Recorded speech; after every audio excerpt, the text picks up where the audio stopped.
Horton's World welcomes you. The night is still. An owl hoots, a lonely sound.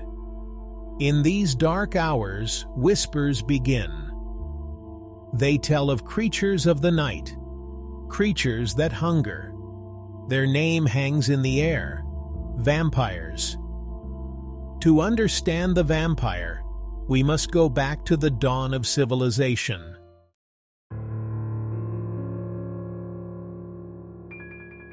The first whispers came from Mesopotamia.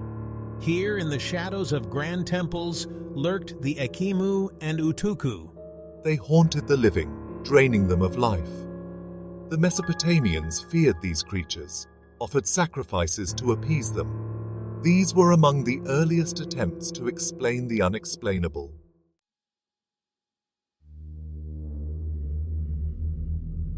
The whispers echoed through the ages, finding new voices in ancient Greece. Here, amongst the philosophers and the gods, walked the Empusa. She drank their blood, feasted on their life force. The Greeks saw in these creatures a reflection of their deepest fears. These ancient fears would evolve and transform. They would, in time, give birth to the vampire we know today.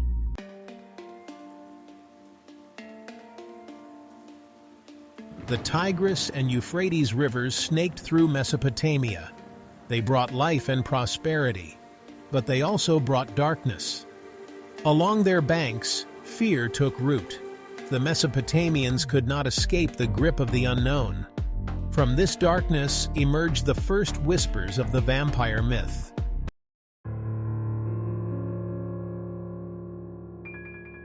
They called them Ekimu, restless spirits, unable to find peace. They wandered the world of the living as shadows. The Ekimu fed on the life force of the living. They brought weakness, disease, and despair. To encounter an Ekimu was to feel the cold breath of the grave.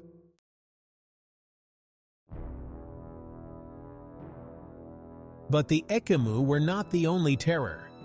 There were also the Utuku. These were vengeful spirits. They returned from the grave with a purpose to right wrongs. They could possess the living, twist their thoughts. The Utuku were a force of nature, a manifestation of the unappeased dead.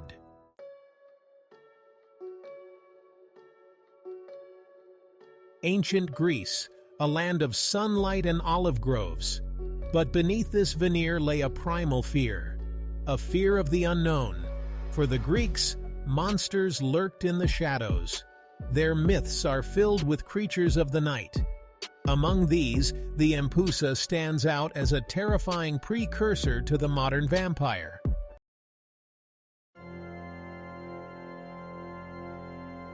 The Empusa was a shapeshifter. She could take on any appearance to lure her prey. Often, she appeared as a beautiful woman. But her true form was a grotesque mockery of beauty. Her touch brought not love, but death. She would drain her victims of their life force, leaving behind only withered husks.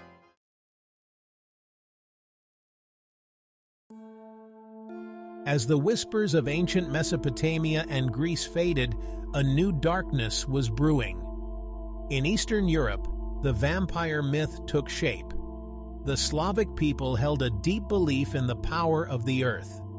From this fertile ground, the vampire emerged as a creature of both terror and fascination.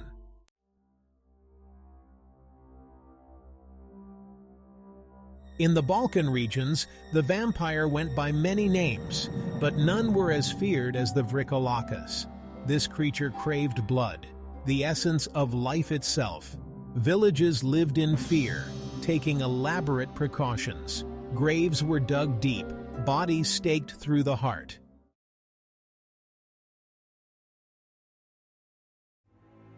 The case of Peter Plogojevich cemented the vampire's place in history.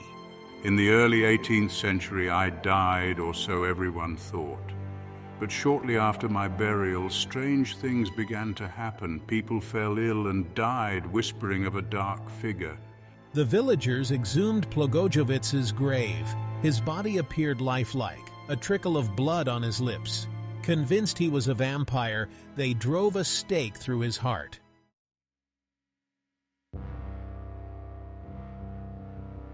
The whispers of vampirism found fertile ground in the 18th century.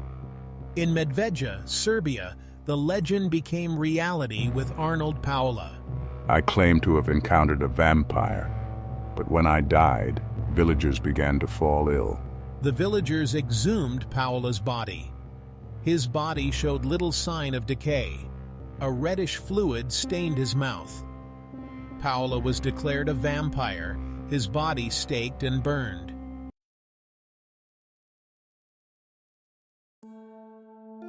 The fear of vampires was woven into society. The Black Death, killing millions, left an indelible mark. People searched for answers, for someone to blame. The vampire became a convenient scapegoat. The plague's symptoms reinforced the belief in vampires.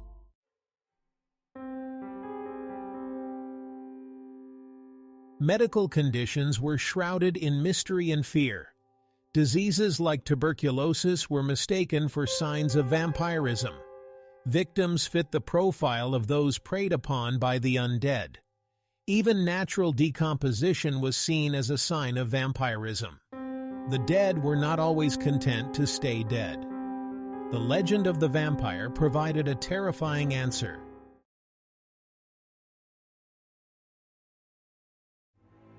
The Middle Ages, a time of darkness. The Black Death had swept across Europe. The vampire now stalked the waking world. The church found in the vampire a convenient enemy. Tales of their evil deeds spread like wildfire. Protective rituals became commonplace. Graves were staked, bodies exhumed. The fear of the vampire had become a raging inferno.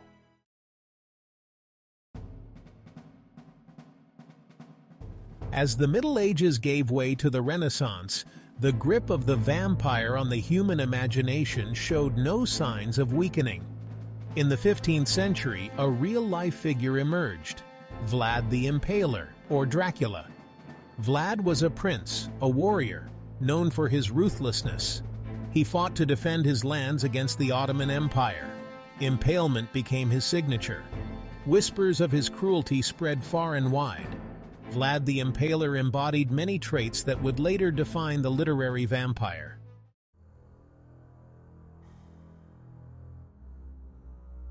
The year was 1897. The Victorian era was nearing its end, and, well, a sense of unease hung in the air. The Industrial Revolution had brought progress, but also a lot of uncertainty. The old ways were fading, and in their place, a new world was being born, a world of shadows and whispers. It was in this atmosphere, ripe with anxiety and fascination with the occult, that Bram Stoker unleashed his masterpiece Dracula. Dracula was not the first vampire novel, but it was the novel that would redefine the genre. Stoker drew upon centuries of folklore, on the whispers from ancient Mesopotamia and Greece, on the chilling tales from Eastern Europe, and on the historical figure of Vlad the Impaler. But from these disparate threads, he wove something entirely new. His Dracula was not simply a monster, but a complex and compelling figure. He was an ancient being of immense power, yet also a creature of longing and despair. He was both repulsive and alluring, a figure who embodied the Victorian era's deepest fears and desires. With Dracula, Stoker gave the vampire a name, a face, and a voice that would echo through the ages.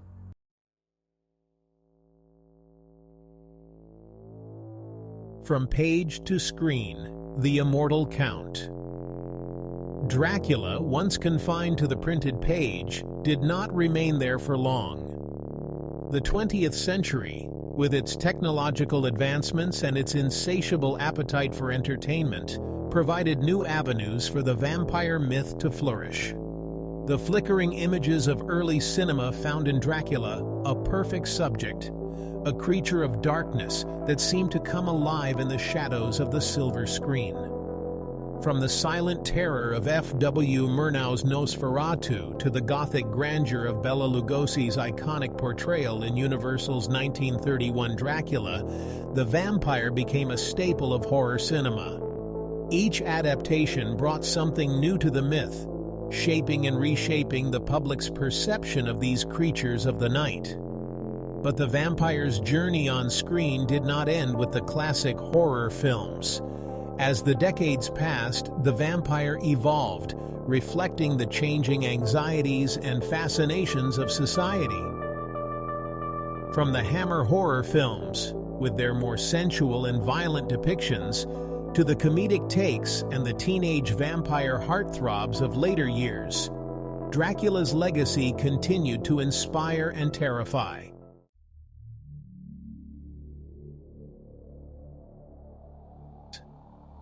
The modern vampire, between horror and heartthrob.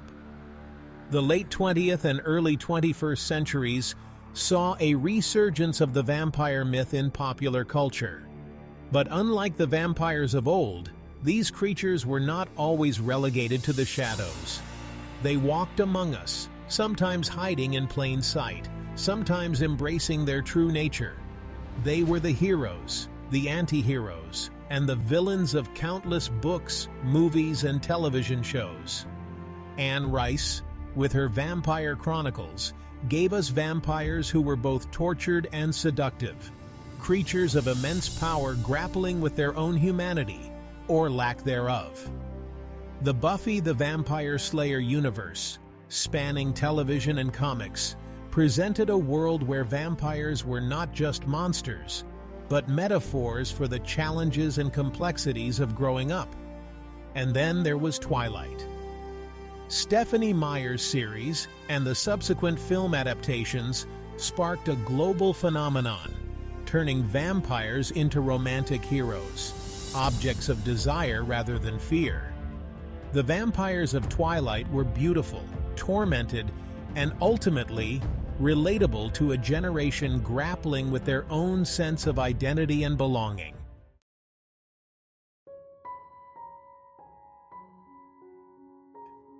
The enduring allure of the unknown.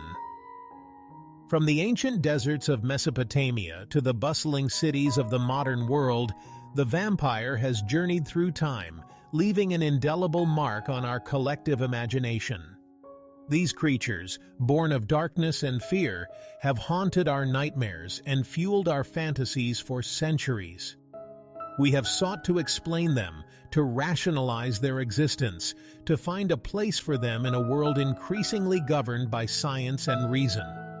But perhaps the true power of the vampire lies not in its ability to be explained, but in its enduring mystery.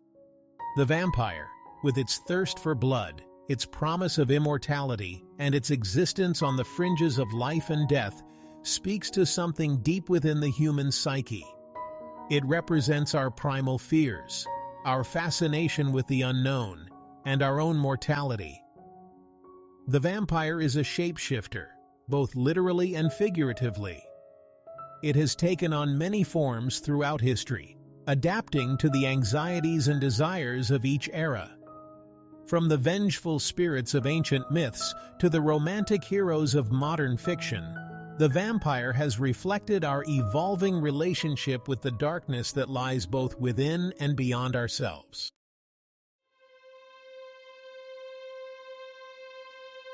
Our reflections in the dark.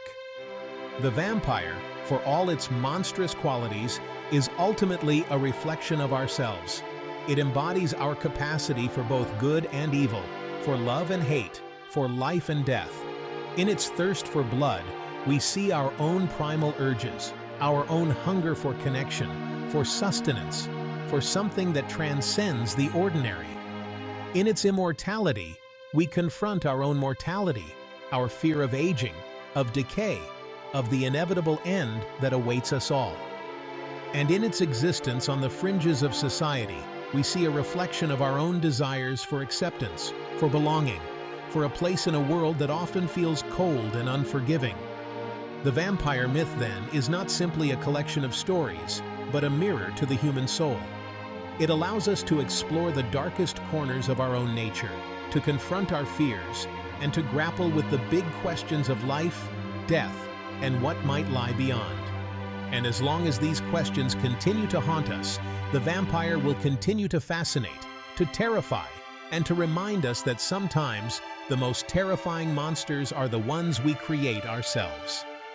Thank you for joining us on this journey through the shadows. If you enjoyed this exploration, don't forget to like, subscribe, and share. Your support helps our channel grow and brings more dark legends to light. Until next time, stay curious and keep exploring the unknown.